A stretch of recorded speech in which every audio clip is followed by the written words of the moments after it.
Hey there guys, it's me, Teacher Debra, and I'm gonna read you a book today. This one's Iggy Peck, Architect. It's by Andrea Beaty and illustrated by David Roberts. It's got first pages. Young Iggy Peck is an architect and has been since he was 2. When he built a great tower in only an hour with nothing but diapers and glue. "Good gracious, Ignatius," his mother exclaimed, "that's the coolest thing I've ever seen." But her smile faded fast as a light wind blew past, and she realized those diapers weren't clean. "Ignatius, my son, what on earth have you done? That's disgusting and nasty. It stinks." But Iggy was gone. He was out on the lawn using dirt clods to build a great sphinx. When Iggy was 3, his parents could see his unusual passion would stay. He built churches and chapels from peaches and apples and temples from modeling clay. At dinner one night, to his father's delight, Iggy got a bright gleam in his eye, and out on this porch built the St. Louis Arch from pancakes and coconut pie. Dear Ig had it made until 2nd grade when his teacher was Miss Lila Greer. On the very first day, she had this to say: "We do not talk of buildings in here. Gothic or Romanesque, I couldn't care less about buildings ancient or new." She said in her lecture about architecture that it had no place in grade 2.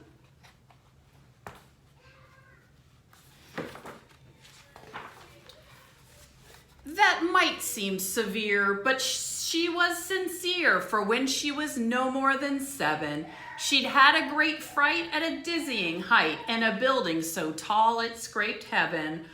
On an architect's tour of the 95th floor, young Lila got lost from the group.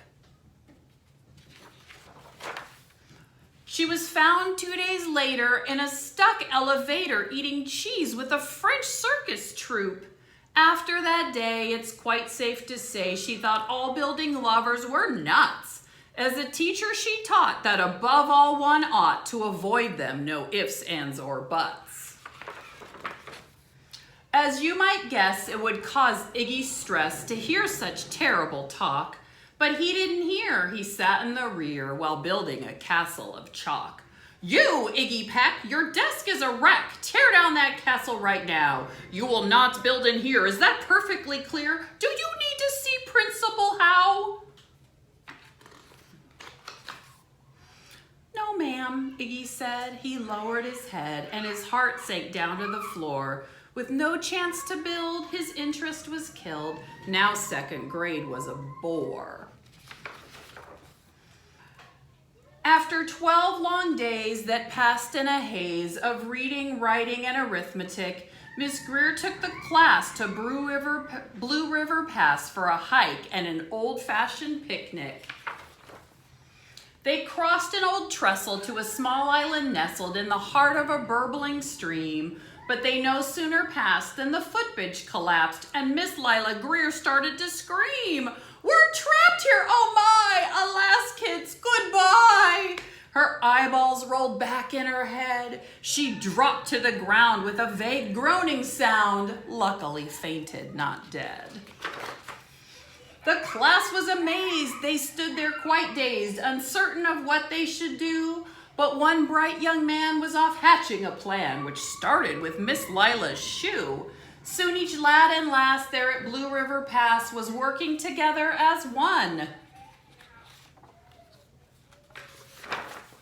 And when she came to, Miss Lila Greer knew that something brave had been done. She looked in the air and saw hanging there a structure with cables and braces, and on the far side, beaming with pride, were 17 smiling young faces. Boots, tree roots, and strings, fruit roll-ups and things, some of which one should not mention, were stretched ridge to ridge in a glorious bridge, dangling from shoestring suspension. It all became clear to Miss Lila Greer as she crossed that bridge over the stream. There are worse things to do when you're in grade 2 than spend your time building a dream. Now every week at Blue River Creek Elementary in 2nd grade, all the school kids can hear, along with Miss Greer, how the world's greatest buildings were made. The weekly guest speaker in t-shirts and sneakers talks of buildings from Rome to Quebec. Of course he's the guy who builds towers from pie, that brilliant young man, Iggy Peck. The end. Hope you liked it. We'll see you again soon.